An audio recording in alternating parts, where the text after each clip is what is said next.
BJP भेटायला जायचं आमचं काही नाही विषय. आम्हाला सदिच्छा भेट द्यायची आणि एक महिला म्हणून आमचे काही म्हणणं आहे ते मांडायचंय. पक्षाच्या वतीने जाणार आहे का साधारण? पक्षाच्या वतीने पण महिला मोर्चाची आणि महिलांची बाजू मांडण्यासाठी आम्ही आलो. एक मिनिट थांबा बोलू नका. बाकी दुसरा काही विषय नाही.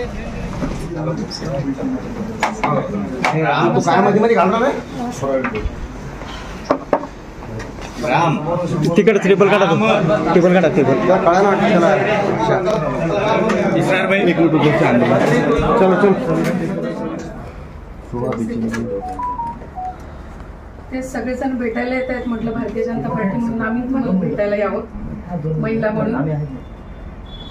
रोज बघतोय सगळ्या गोष्टी. आमचं महिला म्हणून एकच म्हणणं आहे, म्हणजे तुमचं आरक्षणाला, मराठा आरक्षणाला आमचा कुठलाही विरोध नाहीये. आम्ही कधी विरोधही केलेला नाहीये. सोशल मीडियावर तुमचेही कार्यकर्ते आहेत. आम्ही स्वतःही सोशल मीडियावर आमचं मत मांडतोय. पण ज्यावेळेस आम्ही काही मत मांडतो आणि ज्यावेळेस आम्ही काही गोष्टी टाकतो, आमच्या बाजूनी म्हणा, महिलांच्या बाजूनी म्हणा, तर त्यावेळेस एकदम गलिच्छ भाषेमध्ये आम्हाला बोलल्या जातं. तर मला फक्त तुम्हाला एकच म्हणायचंय की हे कितपत योग्य आहे. त्याचं समर्थनच करणार नाही महिलांच्या बाबत 1 मिनिटात दिलगिरी व्यक्त केली. तर माझ्याकडं माझ्या सोशल मीडियावर जवळजवळ 19,000 माझे फॉलोअर्स आहेत. 5,000 माझे फ्रेंड आहेत. मी महिला मोर्चाची छत्रपती संभाजीनगरची जिल्हाध्यक्ष आहे आणि या सगळ्या महिला माझ्यासोबत काम करतात. असं नाही की मी फक्त ओबीसी समाजाची आहे. माझ्यासोबत मराठा समाजाच्या महिला आहेत, एससी समाजाच्या महिला आहेत, ओबीसी समाजाच्या महिला आहेत आणि 18 पगड जातीच्या लोकांना घेऊन मी सोबत काम करते. मग आज आरक्षणाचा विषय सोडून ज्यावेळेस एखाद्या, जसं तुम्ही म्हणताय की आम्हाला मत मांडायचा अधिकार आहे, मग आम्हाला स्वतः तो अधिकार नाहीये का महिला म्हणून मत मांडायचा? की आम्ही मांडलं नाही पाहिजे? आहे ना, तो आता मांडलोय. मराठा आरक्षणाचा विषय दुसरीकडे नेऊ बी नका आणि मी सगळ्या समाजासाठीच करतो. आणि तुमच्याबद्दल बोललेत ना, माझ्या तोडून मी त्या दिवशी जे शब्द गेले हे तुम्ही प्रश्न नाही विचारला तरी सांगतो. 1 मिनिटात दिलगिरी व्यक्त केली आणि सगळ्या जाती धर्माच्या माता मावल्याला न्याय देतो ना मी पण ते करणाराचा मी तर निषेध सांगितला ना. आणि समर्थनच नाही. आणि ते लोकच नाहीत, आमचे लोकच नाहीत. ते महिला काहीतरी मत मारते तर तिचा ऐकून घ्यायची कॅपॅसिटी पाहिजे. काय म्हणताय तुम्ही जात बदला, तुम्ही तुमचे आडनाव बदला, म्हणजे पक्षाचं काम करतोय याचा अर्थ असा नाही होत ना. प्रत्येकाला ज्याचं त्याचं, हे बघा तुम्ही कोणत्या विचाराने काम करता हे आपण कुणालाच प्रेशराईज नाही करू शकत ना, कुणीच नाही करू शकत. आपण डायरेक्ट म्हणतोय की त्या लोकांना जे पार्टीत काम करतात, ज्या महिला पार्टीत काम करतात, माझे लोक तुमचे समर्थक आहे ना. कोण बोलणार आहे आम्हाला? आम्ही तर समर्थन तुमच्या आरक्षणाचं करतोय, बोलण्याचं नाही करत आहे. बोलण्याचं आम्ही समर्थन नाही करणार. असल्या लोकांचं समर्थनच नाही करायला पाहिजे. ते करणारच नाही मी त्यांचं समर्थन करणार नाही. पण ते डायरेक्टली बोलतात ना तुमच्याच बाजूनी आणि तुमचंच नाव घेऊन बोलतात. आता दाखवू तुम्हाला पोस्ट, ज्याचा बाप एक आणि ज्याची माय नेक असेल त्यांनीच जरांगे पाटलाला ओळखावं. म्हणजे याचा अर्थ काय होतो? त्याला उत्तर नाही दिलं तुम्ही तुमच्या भाषेत.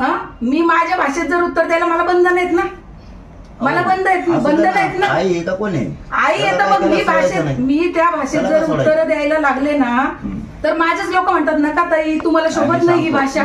एक महिला म्हणून तुम्हाला ही भाषा नाही शोभत. सांगतो मी महिलांच्या बद्दल कोणी बोलायचं नाही. याच्या पलीकडे आता तुमचं शेवटचं उत्तर देतो. भुजबळ साहेबांचं माझं वैयक्तिक वैचारिक, तरी पण महिलांबद्दल जी घोषणा दिली ती मी 1 मिनिटात बंद करायला लावली. तुम्ही क्लिपा काढून बघा चॅनलच्या बांधवासमोर.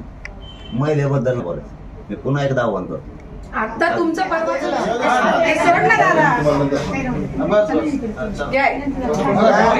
आणि याची शिकवण दिली, शिकवा तुमच्या कार्यकर्त्यांना. आमचं काहीच म्हणणं नाही.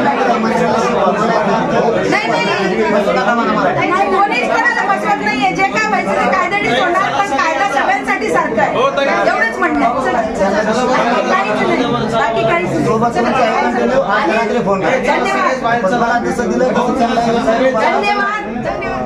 धन्यवाद. भेटी मागचा उद्देश होता? आमचा उद्देश प्रामाणिक होता. फक्त आम्ही एक महिला म्हणून त्यांना भेटायला आलो होतो.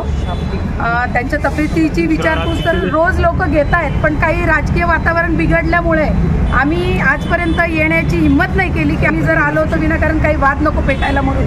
पण आज याचं कारण असं झालं की आम्ही पक्ष कार्यकर्ते जरी असलो तर एक महिला आहोत आणि आम्ही ज्यावेळेस आमचं मत मांडतो आणि मत मांडताना आम्ही एखादी पोस्ट टाकतो पक्षाच्या बाजूनी म्हणा किंवा आरक्षणाच्या बाजूनी म्हणा किंवा आम्हाला काय वाटतं ते जर आम्ही एखाद्या वेळेस सोशल मीडियावर टाकतो तर त्यावेळेस इतकं गलिच्छ बोललं जातं, अक्षरशः इतकं गलिच्छ की म्हणजे आम्ही बुधवार पेठेतल्या बायका आहेत, आम्ही एकदम गेलेल्या आहेत, आम्ही एकदम कॅरेक्टरलेस आहे, ह्या भाषेमध्ये आम्हाला बोलल्या जातं आणि ह्या गलिच्छ भाषेमुळे आम्ही त्याच्यावर काय कारवाई करावी किंवा मग आम्ही कुणाकडे जावं.